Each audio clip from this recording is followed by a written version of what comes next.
Bansal news ground zero पर मौजूद था। पल पल का अपडेट आप तक हमने पहुंचाया है और हमारे संवाददाता पंकज श्रीवास्तव जो कि उस वक्त ग्राउंड जीरो पर मौजूद थे, सीधे उनका रुख करते हैं। क्या कुछ पूरा घटनाक्रम था, आंखों देखा हाल, हम उनसे ही जानेंगे। पंकज, आप मौके पर मौजूद थे, पुलिस ने एक बड़ी सफलता भी इसे कहा जाएगा एनकाउंटर किया, लेकिन जानकारी विस्तार से आपसे लेना चाहेंगे। पल पल का अपडेट बंसल न्यूज ने आपके जरिए दर्शकों तक पहुंचाया है।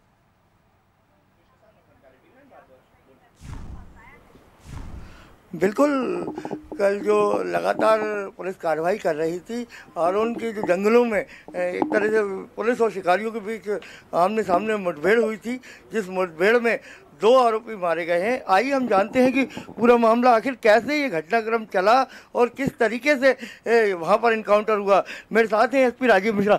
मिश्रा जी, ये बताइए कि जिस तरीके से लगातार 2 दिन से कार्रवाई चल रही थी, 3 पुलिसकर्मियों की एक तरह से शहादत हुई थी, रात नाइट गश्त में थी, तो कैसे ये घटनाक्रम चला?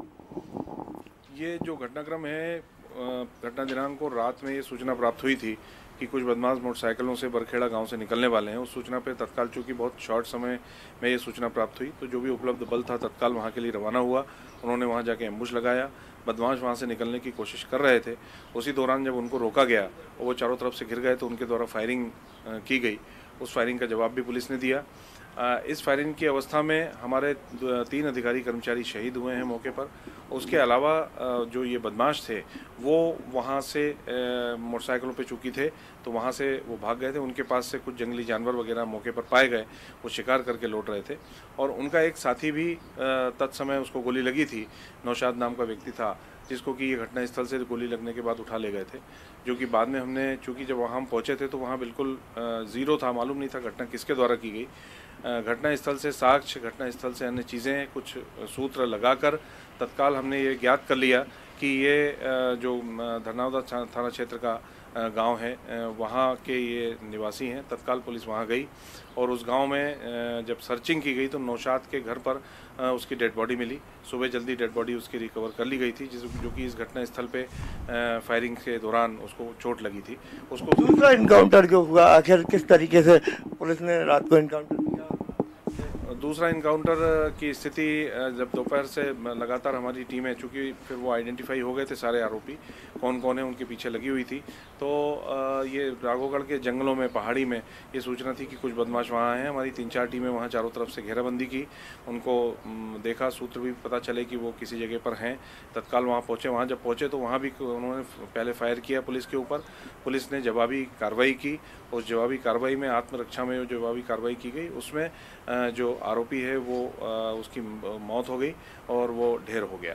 अभी तक कितने आरोपी पकड़े गए हैं या मारे गए हैं और क्या क्या इनसे हथियार बरामद हुए? अभी तक जो आरोपी हैं, 2 आरोपी तो मारे गए हैं, 2 आरोपी गिरफ्तार हैं, 4 आरोपी अभी फरार हैं, जिन तक टीम हमारी लगभग पहुंच चुकी है। और इनसे जो अभी 2 राइफलें बरामद हो चुकी हैं उनसे, और बाकी कुछ और अभी सर्चिंग चल रही है, उसमें कुछ और चीज़ें बरामद होने की संभावना है। कुछ कारतूस भी मिले हैं। ये जो हथियार इनमें बताया जा रहा है कि शायद कुछ विदेशी हथियार भी जानकारी आ रही जो मिले हैं। नहीं, विदेशी नहीं है, सब 12 बोर के हैं हथियार। एक लाइसेंसी हथियार के कागजात मिले हैं, वो उसका इस्तेमाल भी किया गया है, उसको भी तस्दीक किया जा रहा है कागजात के आधार पे। हथियार सब यहीं के हैं। अभी जो है फोर्स का जो मूवमेंट है अभी भी जंगलों की तरफ है, तो कितनी जल्दी और गिरफ्तारी हो सकती है या मुठभेड़ हो सकती है?